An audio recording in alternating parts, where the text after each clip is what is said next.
అందరికీ నమస్తేనుల్లా welcome to MR media Telangana. నేను మీ రేఖను. ఒక్క బండి భగీరథ కేసు నిజంగా ఎందరిని అడ్జేసిందో మనం అందరం చూస్తూ ఉన్నాం. అడ్జేసింది అంటే వాళ్ళ ఇన్వాల్వ్మెంట్ లేనిదే అదైపోలేరు. కంపల్సరీ వాళ్ళ ఇన్వాల్వ్మెంట్ ఉన్నది.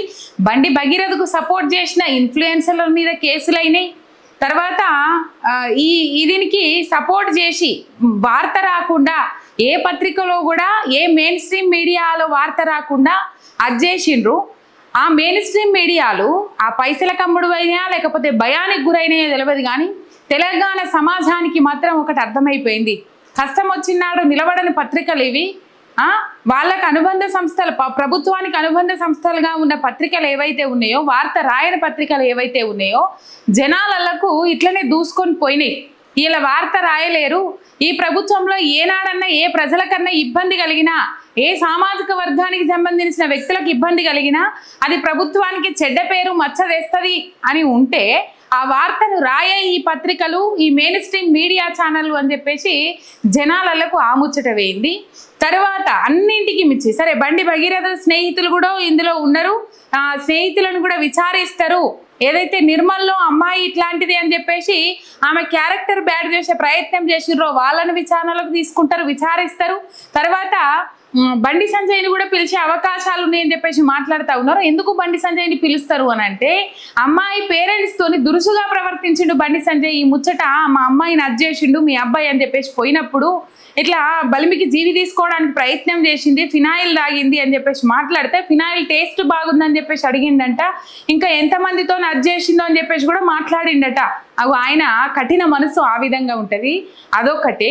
అండ్ ఏ పార్టీలు బలైనాయి, ఏ పార్టీలు కలిసి పనిచేస్తూ ఉన్నాయి, ఎవరి కోసం ఎవరు త్యాగాలు చేస్తూ ఉన్నారు, ఏం కథ, అన్ని ముచ్చట్లు ఈ వీడియోలో మనం మాట్లాడుకుందాము. మీరు ఒక్క సబ్స్క్రైబ్ చేసుకోండి. మీ ఒక్క సబ్స్క్రైబ్ నాకు ఎంతో బలాన్ని ఇస్తుంది. మన ఛానల్ వ్యూవర్షిప్ రీచ్ వెళ్ళకుండా రిపోర్ట్స్ కొడతా ఉన్నారు కాబట్టి ఆ రిపోర్ట్స్కు చెంపబెట్టే సమాధానం కావాలంటే కంపల్సరీ మీరు ఒక్క సబ్స్క్రైబ్ అయితే చేసుకుని జర్ర చూస్టోళ్ళు ఒక లైక్ కొట్టుండ్రి. ఇక ముచ్చట్లకు పోతే ఒక్క బండి సాయి భగీరథ కేసు రెండు పార్టీలకు రాజకీయ భవిష్యత్తు లేకుండా చేసింది తెలంగాణ సమాజంలో, తెలంగాణ రాష్ట్రంలో అనుకోవాలి. తెలంగాణ సమాజం ఈ రెండు పార్టీలను చీదరించుకునే పరిస్థితి ఏర్పడింది అని చెప్పేసి ఇక్కడ మాట్లాడుకోవాల్సిన అవసరం ఉన్నది. ఒక్క దెబ్బకు రెండు పిట్టలు. కాంగ్రెస్ బీజేపీ కీలకతం తెలంగాణ రాష్ట్రంలో. బండి సంజయ్ అండ్ రేవంత్ రెడ్డి దోస్తానా వల్ల ఇటు కాంగ్రెస్ పార్టీని అటు బీజేపీ పార్టీని నమ్మే పరిస్థితి లేదు. ఎందుకు నమ్మే పరిస్థితి లేదు అని అంటే, బండి సంజయ్ కొడుకును కాపాడే విషయంలో రేవంత్ రెడ్డి ఏ విధంగా ప్రయత్నం చేసిండు, ఏ విధంగా సపోర్ట్ చేసిండు, ఆఖరికి ఏ విధంగా హ్యాండ్ ఇచ్చిండు, బండి సంజయ్ రేవంత్కి ఏ విధంగా హ్యాండ్ ఇచ్చిండు, రేవంత్ బండి సంజయ్కి ఏ విధంగా హ్యాండ్ ఇచ్చిండు మనం అందరం చూస్తానే ఉన్నాం. ఏమైంది? మే 8వ తారీఖు నాడు పొద్దుందాముల కేసు ఫైల్ అయితే 12 దాకా అమ్మాయిని పాపము ఇబ్బందులు పెట్టిండ్రు. ఆ అమ్మాయిని పోలీస్ స్టేషన్లోనే ఉంచిర్రు. ఆ అమ్మాయి తల్లిదండ్రులను ఆ అమ్మాయిని పోలీస్ స్టేషన్లలో ఉంచి కేసు నమోదు చేయలే. వీళ్ళు పేట బషీరాబాద్ పోగానే ఇక్కడ నుంచి అక్కడికి కరీంనగర్ 2 టౌన్ పోలీస్ స్టేషన్కు ఫోన్లు పోతాయి, లేకపోతే బండి సాయి భగీరథకు ఫోన్లు పోతాయి. వాళ్ళు అక్కడ కేసు నమోదు చేసిన తర్వాత ఇక్కడ కేసు ఫైల్ చేస్తామని చెప్పేసి మాట్లాడిండ్రు. మొత్తం మీద ఏదో ఒకటి 3 నెలల పొద్దు నుంచి వాళ్ళు పోలీస్ స్టేషన్లో చుట్టూ తిరిగితే మొన్న మోడీ వచ్చే ముంగట కేసు ఫైల్ అయింది. ఆ మోడీ వచ్చే ముంగటనే కేసు ఎందుకు ఫైల్ అయిందంటే, అమ్మాయికి సంబంధించిన కుటుంబ సభ్యులు ఎవరైతే ఉంటారో, ఆ బాధితులు ఎవరైతే ఉంటారో, బాధితురాలు తల్లి మీ మోడీ సభలో ఈ పని చేయక తప్పదు మీరు కేసు ఫైల్ చేయకపోతే అని చెప్పేసి ఆమె బాధ ఆవేదన గక్కుతే గప్పుడు ఏవో చిన్న సెక్షన్ల కింద సెక్షన్ 11 సెక్షన్ 12 కింద అంటే 2 ఏళ్లలోపు 3 ఏళ్లలోపు జైలు శిక్ష ఏదైతే ఉంటుందో ఆ సెక్షన్ల కింద కేసు నమోదు చేసిండ్రు, ఎఫ్ఐఆర్ ఫైల్ చేసిండ్రు.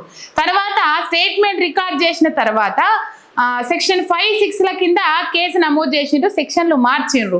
ఈ సెక్షన్లు మారవడం వెనుక ఏదో కుట్ర దాగున్నది అది ఇదని అంటే, అమ్మాయి వాంగ్మూలం తీసుకున్న తర్వాత స్టేట్మెంట్ రికార్డ్ చేసిన తర్వాత సెక్షన్లు మార్చడం జరిగింది అని చెప్పిండ్రు. సరే 9 రోజులు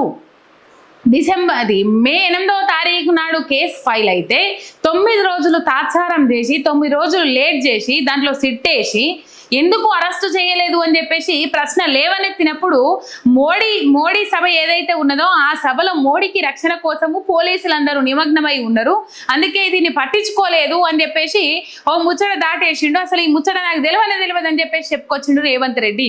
అట్లా చెప్పే వరకు ప్రజలలోకి ఇంకా నెగిటివ్ పోయింది.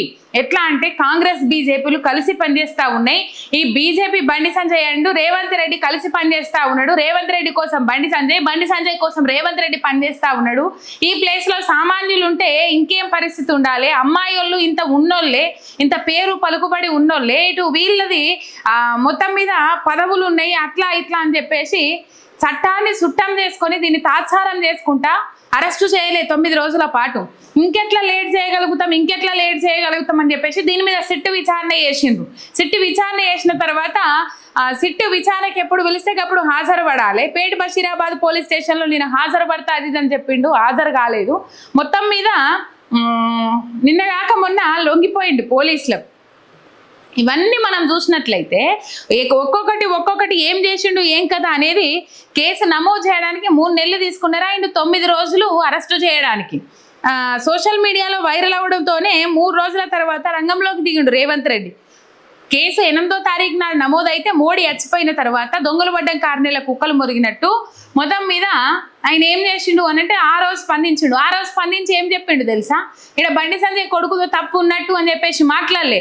అమ్మాయి మీద కూడా హనీ ట్రాప్ కేసు ఉన్నది, అమ్మాయి ఏజ్ అండ్ అమ్మాయి క్యారెక్టర్ మీద కూడా ఏమంటారు సమాచారం స్వీకరించాలన్నట్లుగా మాట్లాడారు. అమ్మాయిని బదనాం చూసిండ్రు తప్ప ఇక్కడ బండి సాయి భగీరథ నిజంగా ఒక ఆడపిల్ల నాకు అన్యాయం జరిగింది అని చెప్పేసి బయటకు రావాలంటే అది ఈ పెద్దోళ్ళు ఉంటారు కదా, ఈ పెద్దోళ్ళ కొడుకులు తప్పు చేసినప్పుడు అమ్మాయి బయటికి వచ్చి చెప్పుకోవడానికి ఎంత భయపడుతుంది తెలుసా?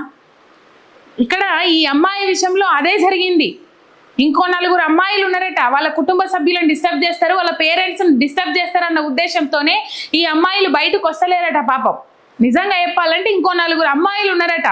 బండి సాయి భగీరథ బాధితులు ఎవరైతే ఉంటారో ఇంకో 4 అమ్మాయిలు ఉన్నారట. వాళ్ళు దీని తర్వాత మేము కూడా బయటకు వస్తామని అన్నారట. కానీ మళ్ళీ వాళ్ళ కుటుంబాన్ని రోడ్డుకు లాగుతారు, వాళ్ళ కుటుంబాన్ని ఆగం చేస్తారు. వాళ్ళ పేరెంట్స్ ఏ విధంగా రియాక్ట్ అవుతారో తెలియదు కాబట్టి ఈ పిల్లలు ఇంకా భయపడి బయట ఖర్చులు లేదట. మొత్తం కుటుంబ సభ్యులను బెదిరించడు, మీరు ఇట్లా చేస్తే అట్లా చేస్తే ఇట్లా కంపల్సరీ మీ కుటుంబాన్ని లేకుండా చేస్తామని చెప్పేసి బెదిరింపు కార్యక్రమాలకు దిగుడు తప్ప ఇంకొకటి ఏమీ లేదు. ఈ బెదిరింపు కార్యక్రమాలకు దిగి వాళ్ళని లోపలనే ఉండేటట్టు చేస్తాడు. రైట్, మోడీ సభ వల్ల పోలీసులు రాలేకపోయినరు, పోలీసులు దీని మీద దృష్టి పెట్టలేకపోయినరు. నేను మొన్న ఏం చెప్పినా అయితే పోలీసులు రక్షణ, ఒక ప్రధానమంత్రికి రక్షణ కల్పించాలి, లేకపోతే ఇంకో ఇంపార్టెంట్ పర్సన్కి రక్షణ కల్పించాలి, ఇక్కడ సభ పెట్టడానికి వస్తున్న వాళ్ళకు రక్షణ కల్పించాలి అని అన్నప్పుడు అంటే రాష్ట్రంలో లా అండ్ ఆర్డర్ ఎట్లా కంట్రోల్ తప్పినా ఏం కాదు. వాళ్ళందరూ మొత్తము తెలంగాణ రాష్ట్ర వ్యాప్తంగా ఉన్న పోలీస్ యంత్రాంగం మొత్తము ఏం చేస్తుంది? ఓన్లీ రక్షణ కల్పించడానికి మాత్రమే. ఇక్కడ మోడీ సభ జరుగుతుంటే పక్కకి ఇంకేమైనా ఎవడన్నా ఏం చేసిపోయినా వాళ్ళకి పట్టింపు లేదు. వాళ్ళ పని ఏంటంటే మోడీకి రక్షణ కల్పించాలి, అంతే కదా. లా అండ్ ఆర్డర్ ఎటు కంట్రోల్ తప్పినా ఏం కాదు, కానీ వాళ్ళకి మాత్రం రక్షణ కల్పించాలి. అందులో మోడీకి రక్షణ కల్పించే సిబ్బందిలో పేట బషీరాబాద్ పోలీసులు లేరట. అంతగానం దాన్ని అర్జీ చేయాల్సిన అవసరం ఏమున్నది? సిట్టు పేరుతో నజ్జేసిండ్రు. బాలిక వయస్సు వ్యక్తిత్వం మీద విచారణ జరగాలంటూ 2 సార్లు వివాదాస్పద కామెంట్లు చేసిండు రేవంత్ రెడ్డి. తర్వాత ఈ విషయంలో లాస్ట్కి వస్తే లొంగిపోయిండు అని చెప్పేసి నేనే పోలీసులకు చెప్పినా అని చెప్పేసి బండి సంజయ్ అంటాడు. లేదు మేమే అరెస్ట్ చేసినామని చెప్పేసి రేవంత్ రెడ్డి చెప్పుకుంటాడు. అంటే బండి సంజయ్ కొడుకును ఎందుకు కాపాడుకుంటా వస్తా ఉన్నాడు ఇంకా రేవంత్ రెడ్డి తెలియదు. ఇక మెయిన్ హెడ్డింగ్లు పెట్టుకొని ఇలా సాధారణ మామూలు బరాకులోని బండి సంజయ్ కొడుకు నాన్ వెజ్ మాంసాహారం భోజనం కూడా అంగీకరించని బండి సంజయ్ కొడుకు బండి సాయి భగీరథ ఇక గొప్పలు జైల్లో పోయిన గురించి గొప్పలు రాసుకున్నాడు ఏందో ఏం కథను అర్థమైతలేదు. ఆనాడేమో ఒక్క వార్త చూపెట్టడానికి కూడా ముందడికి రాలే. సోషల్ మీడియా మొత్తము కోడై కూసి సోషల్ మీడియా మొత్తము మెయిన్ స్ట్రీమ్ మీడియాను ఒక ఆట ఆడిచ్చిందని చెప్పుకోవాలి. ఇలా మెయిన్ స్ట్రీమ్ మీడియాలో ఆ రోజు కేసు నమోదైతే ఒక్క వార్త కూడా పెట్టలే, ఒక్క హెడ్డింగ్ కూడా పెట్టలే. బండి సాయి భగీరథ లొంగిపోయిన తెల్లారి మొత్తం మెయిన్ హెడ్డింగ్ అవే. ఎంతసేపు బండి సాయి భగీరథకు సపోర్ట్ చేసింది. సమాజానికి నిజమేది అబద్ధమేది తెలియకుండా చేయడం కోసమే బండి సంజయ్ ఆఫీస్ నుంచి ఫోన్లట మీడియా ఛానళ్లకు కవరింగులు చేసుడు, కొద్దిగా కూర్చుందామని చెప్పేసి మాట్లాడుకునుడు, ఇగో ఇట్లా వార్త బయటకు రాకుండా చేసిండ్రు. ఒక్క బండి సాయి భగీరథ కేసు, ఒక్క బండి సాయి భగీరథ అంశము సోషల్ మీడియా ఎవరు పనిచేస్తుండ్రు? మెయిన్ స్ట్రీమ్ మీడియా పనిచేస్తుందా ప్రజల కోసము, లేకపోతే సోషల్ మీడియా పనిచేస్తుందా అనేది ఒక ముచ్చట బయట పెట్టింది. ఇంకొకటి రాజకీయ ప్రత్యర్థులు ఎవరు బండి సంజయ్ని తట్టుకోలేరు అని చెప్పేసి మాట్లాడిన నోళ్ళు ఇలా అయిపోయింది. బండి సంజయ్ రాజకీయ సమాధి అయిపోయింది. బండి సంజయ్ రాజకీయ జీవితం మొత్తం సమాధి అయిపోయినట్టే, వాళ్ళ కొడుకే సమాధి చేసిందని చెప్పేసి ఇలా మాట్లాడుకుంటా ఉన్నారు. అండ్ కాంగ్రెస్ బీజేపీ 2.5 ఏళ్ల పొద్దైతుంది తెలంగాణ రాష్ట్రంలో కాంగ్రెస్ పార్టీ అధికారంలోకి వచ్చి. ఇంతవరకు కాంగ్రెస్ పార్టీని మందలిచ్చిన పాపాన పోలేదు. ఏమైంది మీరు ఇచ్చిన హామీలు అని చెప్పేసి అడిగిన పాపాన పోలేదు బీజేపీ. ప్రజలు ఇబ్బందులు పడుతున్నా, నిరుద్యోగులు రోడ్లెక్కినా, గవర్నమెంట్ ఉద్యోగులు నిరసనలు వ్యక్తం చేసిన, రిటైర్డ్ ఎంప్లాయీలు రిటైర్మెంట్ బెనిఫిట్స్ కోసం రోడ్లెక్కినా, ఆర్టీసీ ధర్నా చేసినా, లేకపోతే ఆశా వర్కర్లు అంగన్వాడీ టీచర్లు ప్రొటెస్ట్ చేసిన, వ్యవసాయం ఇంకా ముఖ్యంగా రైతులకు రైతు భరోసా చేయకపోయినా, రుణమాఫీ చేయకపోయినా, వాళ్ళ పంట ధాన్యం కొనుగోలు చేయకపోయినా ఇది వరకు బీజేపీ పార్టీ కాంగ్రెస్ పార్టీ మీద ప్రశ్నించలేదు. ఏం చేస్తుండ్రు మీరు పాలనలో అని చెప్పేసి ఇంతవరకు ఒక్క ప్రశ్న కూడా లేవనెత్తలే. కానీ వీళ్ళు మాట్లాడేది ఏంది? కాంగ్రెస్ బీఆర్ఎస్ ఒకటి అని చెప్పేసి బీజేపీ అంటది, బీజేపీ బీఆర్ఎస్ ఒకటి అని చెప్పేసి కాంగ్రెస్ అంటది. కానీ ఈ ఒక్క ఇష్యూతోని ఎవరు ఒక్కటి అని చెప్పేసి తెలంగాణ సమాజానికి తెలియజేసింది ఈ ఇష్యూ అని చెప్పుకోవాలి. ఇక ఇంకో ముచ్చట, మా తెలంగాణ కోసం పుట్టిన పార్టీ, ఇన్ని రోజులు పాలన చేసిన పాలకులల్లో అమ్మతనం లేదు, నేను అమ్మనైతా అని చెప్పేసి చెప్పుకొచ్చిన పార్టీ ఏదైతే ఉన్నదో ఆ పార్టీ కనీసం 5-6 రోజులైనా స్పందించలేదు. ఆ అక్క స్పందించలేదు, కవితక్క స్పందించలేదు. ఎవరి కోసం పుట్టుకొచ్చింది పార్టీ? ఎవరి కనుసంధంలో పనిచేస్తూ ఉన్నది?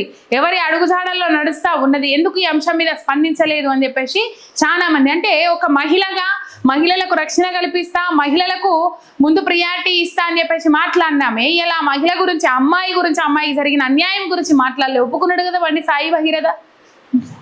ఇంకో సెక్షన్లు కూడా యాడ్ చేసిండ్రు.